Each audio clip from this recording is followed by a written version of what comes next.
자, 민경보 목사님이 쓰신 책이에요. 요셉의 옷장이라는 책 가운데 흥미로운 우화가 하나 나와요. 자, 숲에서 진박새가 야생 비둘기에게 물어요. 자, 뭐라고 묻냐면 눈송이 하나의 무게가 얼마인지 알아? 야생 비둘기가 말합니다. 무게가 거의 없지 않아? 자, 그러자 진박새가 이제 말해요. 자, 그럼 내가 지금 믿기 어려운 이야기를 하나 해줄게. 내가 전나무 둥치 바로 옆까지 앉아 있었는데 눈이 내리기 시작을 했어. 많이 오는 것도 아니고 심한 눈보라도 아니었어.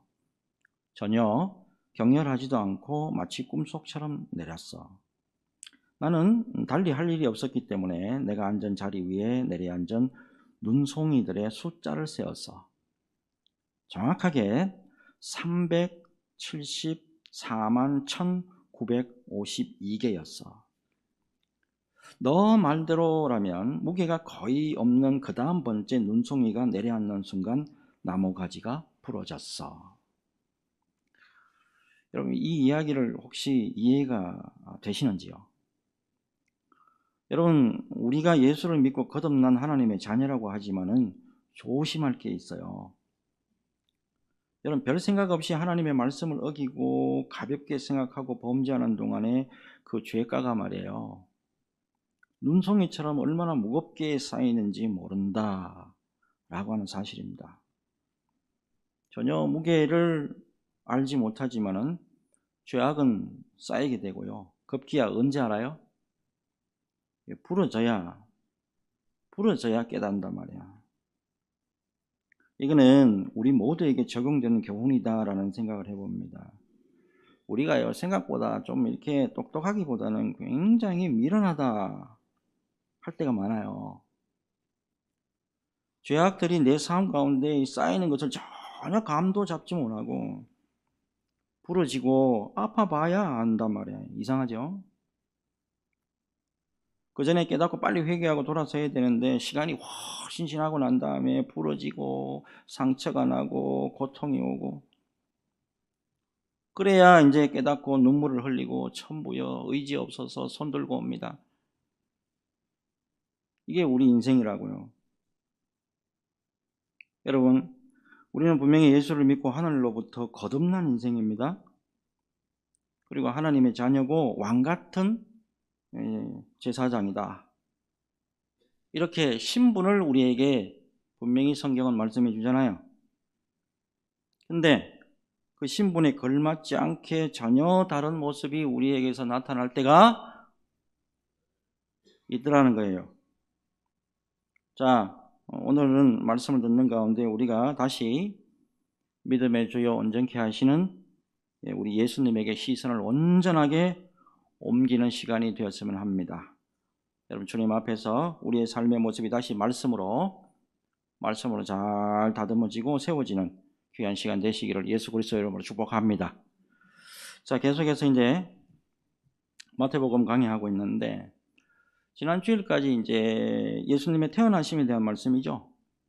특별히 제가 굉장히 중요한 말씀 올려드렸는데, 넷째르 기억납니까? 넷째르. 자, 낮고 겸손한 모습으로 예수님이 오셨고, 또요, 볼품 없는 모습으로 오셔가지고 우리의 모든 죄를 위해서 십자가를 지시고 돌아가 주셨고, 그것만 말씀만 제가 드린 게 아니죠. 다시 영광스러운 모습으로 우리 예수님이 재림하실 것을 제가 분명히 말씀을 아울러 올려드렸어요. 자, 오늘 이제 본문으로 바로 한번 들어가 보겠는데, 예수님의 공생애 앞에 공생애를 맞이하시기 전에 앞에 먼저 온 사람이 있죠. 자, 이 세례 요한의 사역을 마태가 소개하는 것으로 시작을 합니다. 자, 1절과 2절 보면, 그때 세례 요한이 이르러 유대 광야에서 전파하여 말하되 회개하라 천국이 가까이 왔느니라 하였으니. 자, 세례 요한 말라기 4장 5절에서 6절에 나와 있는 것처럼 메시아 시대를 예비하는 선지자 엘리야가 바로 세례 요한이죠. 자, 말라기 4장 5절에서 6절 같이 한번 읽어볼까요? 같이 읽습니다. 시작. 보라, 여호와의 크고 두려운 날이 이르기 전에 내가 선지자 엘리야를 너에게 보내리니 그가 아버지의 마음을 자녀에게로 돌이키게 하고 자녀들의 마음을 그들의 아버지에게로 돌이키게 하리라. 돌이키지 아니하면 두렵건대 내가 와서 저주로 그 땅을 칠까 하노라 하시니라. 아멘. 특별히 누가복음 1장 17절의 말씀을 보면 세례 요한에 대해서 더욱 선명하게 말씀하고 있죠. 그가 또 엘리야의 심령과 능력으로 주 앞에 먼저 와서 아버지의 마음을 자식에게 그스르는 자를 의인의 슬기로 돌아오게 하고 주를 위하여 세운 백성을 준비하리라. 자, 아울러서 이사야 40장 3절에 보면 예언이 이미 되어 있죠. 광야에 외치는 자의 소리, 그 사명을 감당하는 사람이 바로 세례 요한이다 라고 분명히 마태가 오늘 본문 3절에서 또 힘주어 강조하고 있어요. 그는 선지자 이사야를 통하여 말씀하신 자라. 일렀으되 광야에 외치는 자의 소리가 있어 이르되 너희는 주의 길을 예비하라, 그가 오실 길을 곧게 하라 하였느니라. 자, 이어서 이제 4절 말씀을 좀 보겠는데, 마태는 세례 요한의 좀 특별한 모습을 좀 강조하는 것 같아요. 우리 4절 한번 같이 한번 읽어볼까요? 같이 읽습니다. 시작. 이 요한은 낙타털 옷을 입고 허리에 가죽띠를 띠고 음식은 메뚜기와 석청이었더라. 아멘. 자, 이러한 모습은 유대인들이 다시 오리라고 믿었던 선지자 엘리야 모습을 그대로 재현한 거예요. 낙타털 옷을 입었다. 당시의 교통수단이 낙타죠. 그래서 메시아 길을 예비하는 자로서 그 사역을 반영하고 있다는 걸 우리에게 보여주고요. 아울러서 음식이 뭐죠? 음식이 메뚜기와 석청이에요. 메뚜기는 무엇을 예표할까요? 성경에서 메뚜기는 뭐를 주로 나타냅니까? 사탄입니다. 메뚜기는 사탄을 의미를 한다고요. 사탄이 예표라고 지금. 석청은 야생 꿀로서 청결함을 상징합니다.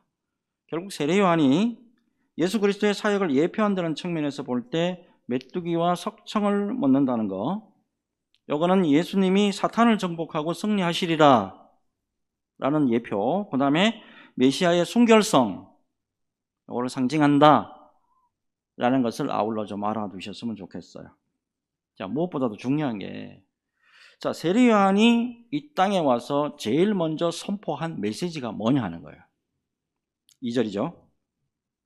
회개하라, 천국이 가까웠느니라.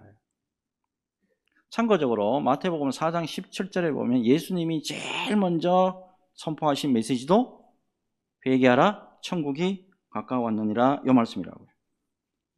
결론적으로 이 땅의 죄인들에게, 이 땅에 우리 같은 죄인들에게 제일 먼저 선포된 말씀이 뭐라고요? 회개하라 이 말이에요.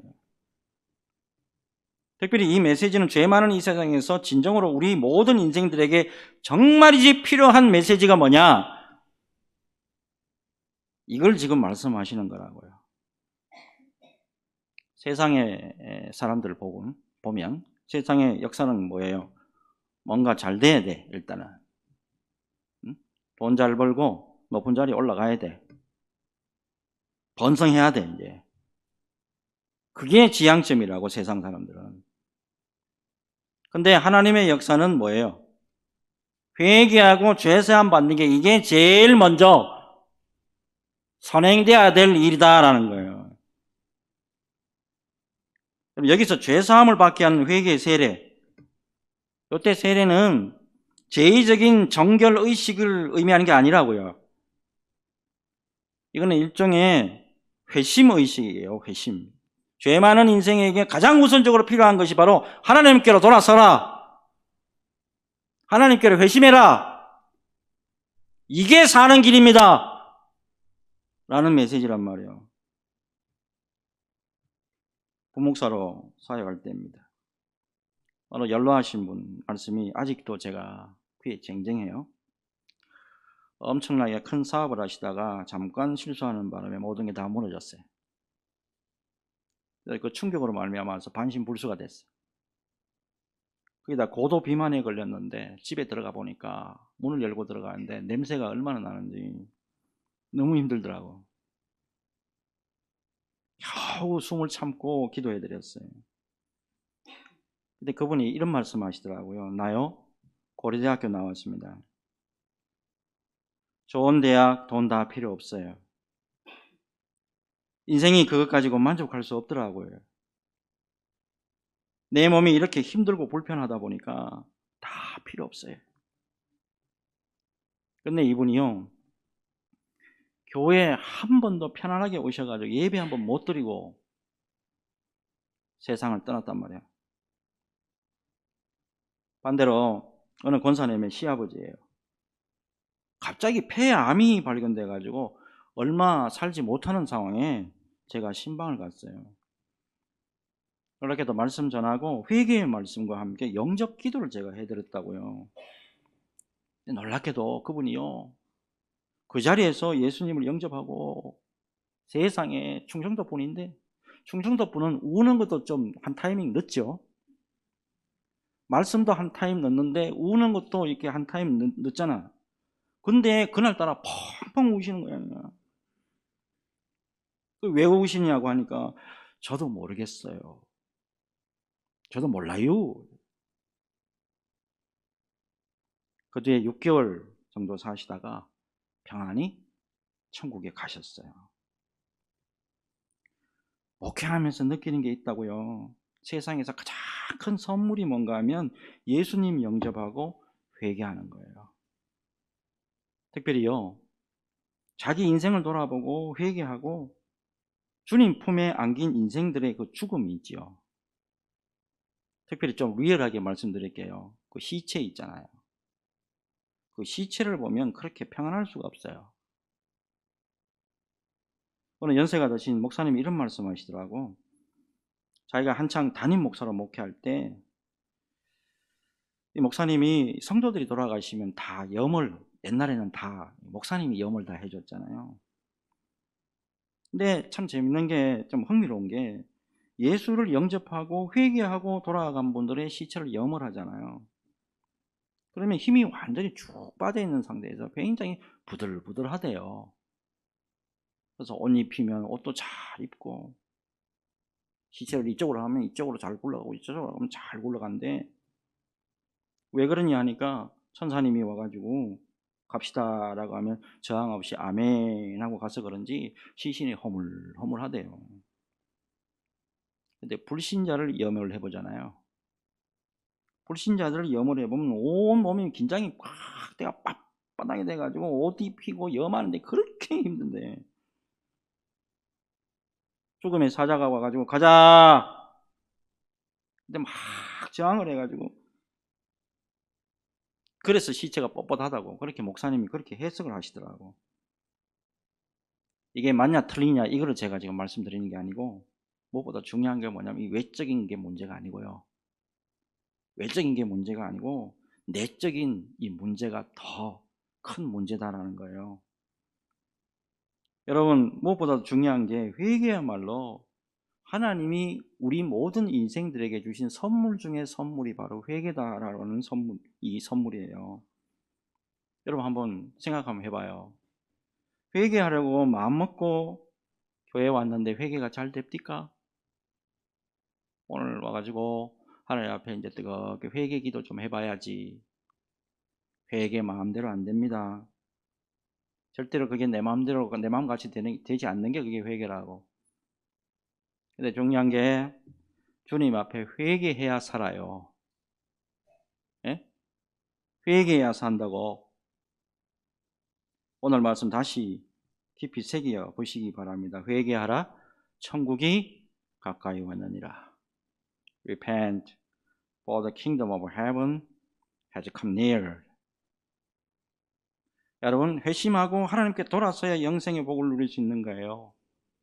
특별히 여러분, 2000년 전에만 이 메시지가 필요한 게 아니고 예수님이 오실 때까지 이 말씀을 외쳐야 할 줄로 믿습니다. 여러분, 회개의 은혜를 주신 우리 하나님께 감사와 영광을 돌려드리고 주님 말씀대로 회개하고 주님에게로 온전히 돌아서는 저와 여러분 모두가 되시기를 주 예수 그리스도 이름으로 축복합니다. 자, 그 다음 말씀 보겠는데, 자, 7절부터 10절인데, 자, 점점 심각해져 갑니다. 자, 7절부터 10절 같이 한번 읽어보겠습니다. 시작. 요한이 많은 바리새인들과 사두개인들이 세례 베푸는 대로 오는 것을 보고 이르되, 독사의 자식들아, 누가 너희를 가르쳐 임박한 진노를 피하라 하더냐. 그러므로 회개에 합당한 열매를 맺고 속으로 아브라함이 우리 조상이라고 생각하지 말라. 내가 너희에게 이르노니 하나님이 능히 이 돌들로도 아브라함의 자손이 되게 하시리라. 이미 도끼가 나무 뿌리에 놓였으니 좋은 열매를 맺지 아니하는 나무마다 찍혀 불에 던져시리라. 아멘. 자, 정통 유대교를 믿는 사람들이죠. 이 바리새인들하고 이 사두개인들. 이 사람들은 뭐라고 생각했냐면 자신들이 이미 혈통적으로 아브라함의 혈통이단 말이야, 우리는. 그리고 할례 받았대. 할례 받았기 때문에 우리는 무조건 구원받는다라고 믿었단 말이야. 생각 정도가 아니고 믿었다고. 세례 요한이 오늘 뭐라고 말씀하죠? 그게 아니야. 무엇보다도 뭘 강조하냐면 회개에 합당한 열매를 맺어야 합니다. 이 말씀하고 있다 이 말이에요. 9절에 돌 나오잖아요. 돌. 이 돌들로도 할 때. 돌 뭐를 가리키냐면 이방인을 가리켜요. 유대인들 니들이 돌같이 여기는 이방인들도 하나님이 회개시켜서 구원받게 하실 수 있어. 그러나 너희들은 점점점이에요. 무엇보다도 회개와 믿음이 없으면 너희도 버림받을 수도 있다. 이 말씀 하시는 거라고요. 다시 한번 볼까요? 10절 다시 한번 봅시다. 이미 도끼가 나무 뿌리에 놓였으니 좋은 열매 맺지 아니하는 나무마다 찍혀 불에 던져지리라 그랬다고. 말씀 잘 묵상해봐요. 하나님이 원하시는 게 뭐예요? 예수 근성으로 믿으면 돼요, 안 돼요? 예? 물어봅시다. 예수 근성으로 믿으면 되냐고 안 되냐고. 여기 보면 뭐라고 나와요? 좋은 열매 나오잖아요. 뭐 강조하는 거예요? 좋은 열매 강조하잖아. 좋은 열매 안 맺으면 버림받을 수도 있다. 이 메시지라고요. 이거 제 말 하는 게 아니잖아요. 목회를 1995년부터 했습니다. 원래가 딱 30년 돼요, 제가. 그동안에 제가 분명히 본 게 하나 있어요. 목사로 부름받는 거 있잖아요. 목사로 부름받고 교역자로 부름받는 거, 이거 정말 하나님 앞에 영광스러운 일이에요. 근데 목사로 부름받았는데 부름받았다고 해가지고 다 좋은 열매를 맺느냐? 안 그렇더라 이 말이야. 좋은 열매 맺지 못하니까 버림받은 경우도 있더라는 거. 내가 눈으로 똑똑히 봤다고. 하나님이 은혜를 안 주니까 하는 것마다 다 안 돼. 제가 보기에도 너무 안타깝더라고요. 오늘 보면 좋은 열매예요. 믿음 생활하는 가운데 예수님이 뭘 기다리는가를. 내 기회 그만 많이 줬잖아. 2025년 8월달까지 내 기회 줬잖아. 그러면 좋은 열매를 맺어야지.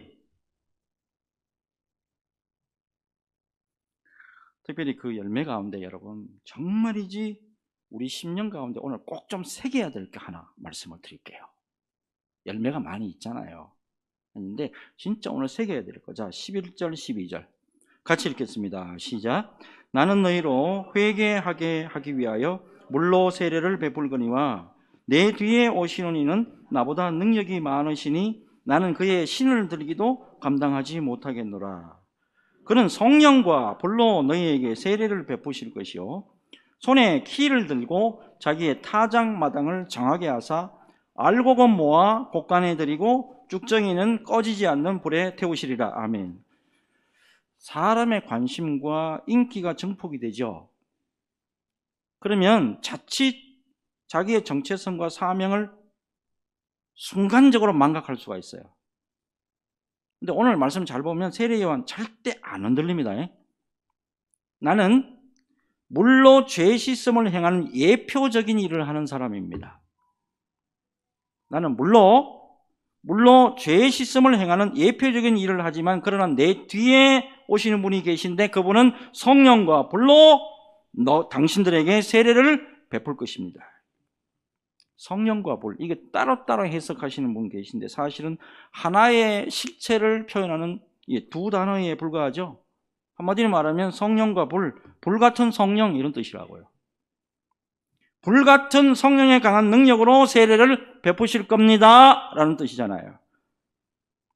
그래서 세례 요한이 뭐라 그래요? 나는 그분의 신을 들기도 감당하지 못할 미약한 존재일 뿐입니다 라고 말한다고요.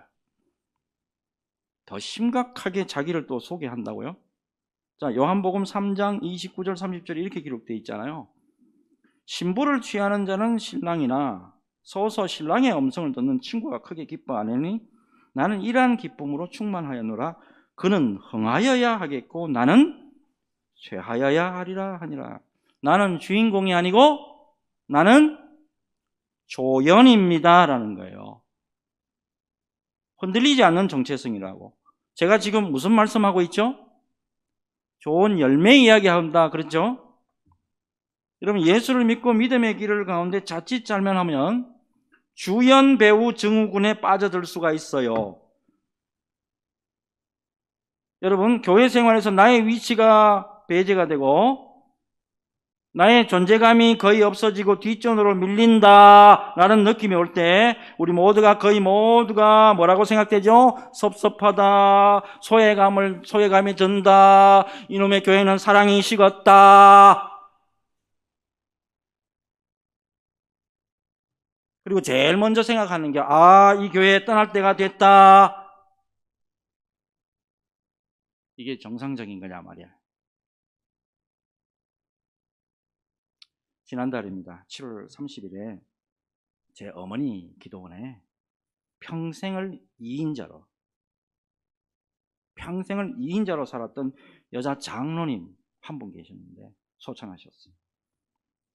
1937년생이니까 올해 만 88세예요.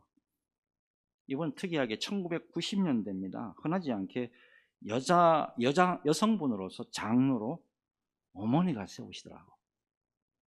그 당시에 거의 여자 목사도 별로 없었지만 그 당시에 여자 장로도 거의 없었거든. 근데 어머니가 딱 기도하시더니 이분은 그냥 바로 장로님으로 세우시더라고.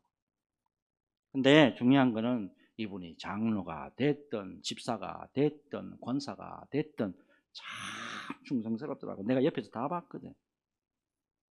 안 봤으면 내가 이 말 안 한다고. 1950년대 중반입니다. 이분이 이제 평양도 사람이에요. 서울에 이제 오셔가지고 서울에 1950년대 중반에 수도여고 다니면 어느 정도예요? 꽤 많이 배우신 분이죠. 근데 이분이 이제 결혼을 하면서 굉장히 힘들었어요. 남편이 일찍 소천을 했는데 아들 둘, 딸 하나 낳고 이제 이분이 신랑이 먼저 돌아가셨어요. 근데 거기다가 큰아들이 정신병이 좀 심해가지고 또 죽었어. 자, 그러는 가운데 이제 마음의 상처가 이분이 얼마나 마음이 아프겠어요. 이제 신랑이 잃어버렸지, 응? 새끼 잃어버렸지. 그 아픔 가지고 이제 어머니가 개척해 놓은 이제 교회하고 기도원에 이제 기도하러 오신 거예요. 그날따라 통곡하면서 기도하는 가운데 예수님을 만난 거예요. 그 다음부터 시작해서 거의 50년간이에요. 거의 50년간 어머니 그림자 역할을 한 거예요. 이번 똑똑한 분이기 때문에 유혹도 많았어요. 특히 어머니가 유혹을 많이 했어. 어떻게 유혹을 했냐면 오랫동안 훈련 받았으니까 당신 실력도 있고 이러니까 기도원 개척에 가서 나가라고. 대단해요 이분. 근데 이분이 뭐라고 그랬냐면 저는 절대 목사님만 섬깁니다. 저는 절대 목사님만 섬깁니다. 기도원 떠나지 않았고 아들과 딸이 있는데도 불구하고 분가했어요. 평생을 기도원에서 사시고 주연 배우 증후군에서는 완전히 멀어진 분이었어요. 장례가 끝나고 난 다음에 어머니가 많이 우시더라고. 그러면서 참 충성스러운 일꾼이었다고. 주님의 상급이 클 거다 이렇게 말씀하시더라고요. 여러분 열매 이야기합니다. 제가 조연은 조연만 하면 됩니다. 주연은 딱 한 분밖에 없어. 특별히 교회 안에서 사람이 주연이 되면 안 됩니다. 꼭 기억하시고 오로지 주연이신 예수님만 높이는 저와 여러분 모두가 되시기를 예수님의 이름으로 축복합니다. 자, 마지막. 자, 예수님이 공생애 전에 세례받는 모습이에요. 여기도 참 이게 설교할 게 많은데 간단하게만 말씀드릴게요. 자, 16절하고 17절 같이 한번 읽읍시다. 같이 읽습니다. 시작. 예수께서 세례를 받으시고 곧 물에서 올라오실새 하늘이 열리고 하나님의 성령이 비둘기같이 내려 자기 위에 임하심을 보시더니 하늘로부터 소리 있어 말씀하시되 이는 내 사랑하는 아들이요 내 기뻐하는 자라 하시니라. 아멘. 자, 이와 관련해서 누가복음을 보면 좀 특이한 장면이 하나 나와요. 자, 누가복음 3장 21절을 보면 백성이 다 세례를 받을새 예수도 세례를 받으시고 기도하실 때에 하늘이 열리며. 자, 누가복음 요거 잘 보시면 예수님이 지금 누구와 함께 섞여 있죠? 네, 백성들하고 이렇게 섞여 있다고. 여러분, 자, 백성들이 세례 요한에게 세례받는 것은 왜 세례받는 거예요?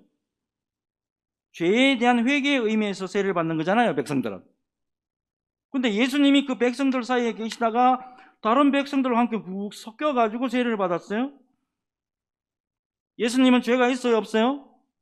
죄가 없는 분이잖아. 자, 그런데 세례 요한의 세례를 받으신 이유가 뭐죠? 왜 세례 받는 거예요? 당신은 절대 죄인이 아닌데 예수님이 스스로 죄인과 동일시했다라는 의미라고요. 세례는 죄인들만 받는 거라고, 죄 많은 인생들만 받는 거라고. 근데 이러한 세례 받는 예수님의 모습은 하나님의 아들로서 인류의 죄를 대속해야 한다라고 하는 하나님의 뜻에 완전히 순종, 완전히 복종하는 모습이 바로 이 모습이라고요. 그래서 마태복음 3장 15절에 이렇게 말씀하잖아요. 예수께서 대답하여 이르시되 이제 허락하라 우리가 이와 같이 하여 모든 의를 이루는 것이 합당하니라 하시니 이에 요한이 허락하는지라. 예수님이 순종의 자리를 지나서 완전 복종하는 자리라고. 여러분, 예수님의 이 순종하는 자리에 삼위일체 하나님이 굉장히 강력하게 역사하시는 모습이 16절과 17절이라고. 자, 앞에는 그냥 빨리 읽었을 텐데 그 다음에 두 번째 천천히 한번 읽어봅시다. 삼위일체 하나님이 어떻게 일하고 계시냐는 거예요. 같이 읽습니다. 시작. 예수께서 세례를 받으시고 곧 물에서 올라오실새 하늘이 열리고 하나님의 성령이 비둘기같이 내려 자기 위에 임하심을 보시더니 하늘로부터 소리가 있어 말씀하시되 이는 내 사랑하는 아들이요 내 기뻐하는 자라 하시니라. 아멘. 예수님의 순종의 자리에 처음부터 제일 먼저 하늘이 문이 열리죠. 순종하는 자리에 뭐가 열려요? 하늘이 열린다고요. 두 번째, 성령이 비둘기같이 내려오십니다. 셋째요, 하늘로부터 소리가 납니다. 성부 하나님의 음성이 들립니다. 어떤 음성입니까? 이는 내 사랑하는 아들이요 내 기뻐하는 자라.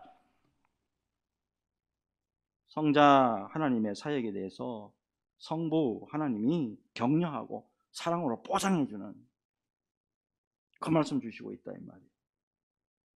자, 여기서 여러분 중요한 거 발견하셔야 돼요. 인간을 구원하시는 하나님의 사역은 놀랍게도 삼위일체 하나님의 협력 사역이에요. 협력 사역.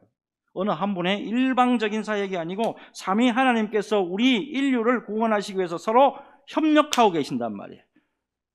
성자 우리 예수님은 자신을 십자가에서 희생하는 구속 사역을 감당하시고 성령 하나님은 어때요? 성자에게 능력으로 도와주시고 성부 하나님은 이 모든 것을 계획하시고 섭리하시고 인도하고 계신다라는 걸 우리에게 보여준단 말이에요.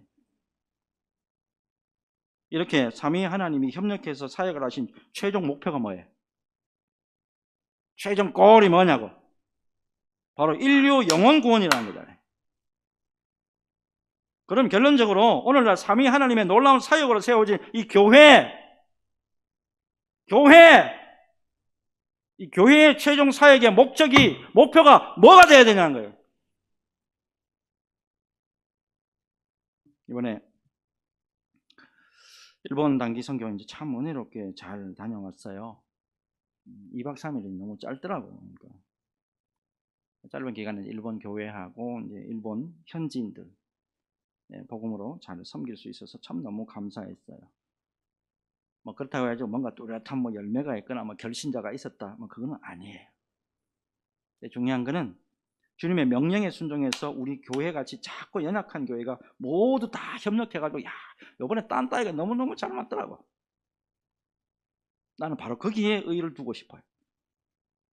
여러분, 무엇보다도 삼위일체 하나님이 기뻐하시는 영혼 구원의 사역을 감당하고 돌아오는 우리 성도님들 얼굴을 한번 보라고. 이야기를 한번 들어보라고. 작은 은혜 받았는지 큰 은혜 받았는지 한번 이제 말씀을 한번 시켜보라고. 내가 자신이 있어.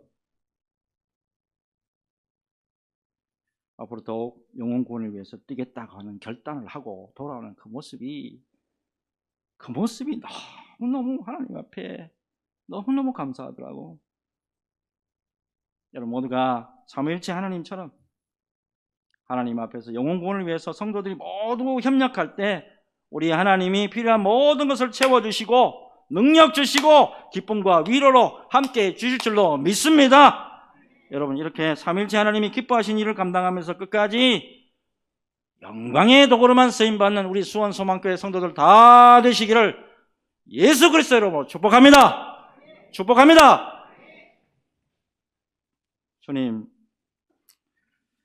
예수님 앞에서 회개에 합당한 열매, 그리고 삼위일체 하나님이 가장 기뻐하시는 영혼 구원의 사역을 위해 끝까지 영광의 도구로만 쓰임받는 우리 교회 되게 하여 주시고, 무엇보다도 삼위일체 하나님처럼 하나님이 기뻐하시는 영혼 구원을 위해서 모두가 협력하고 하나님의 영광만을 위해 달려가는 수원소망교회 성도들 다 되게 하여 주옵소서. 감사를 드렸고 예수님의 이름으로 기도하옵나이다. 아멘. 다 같이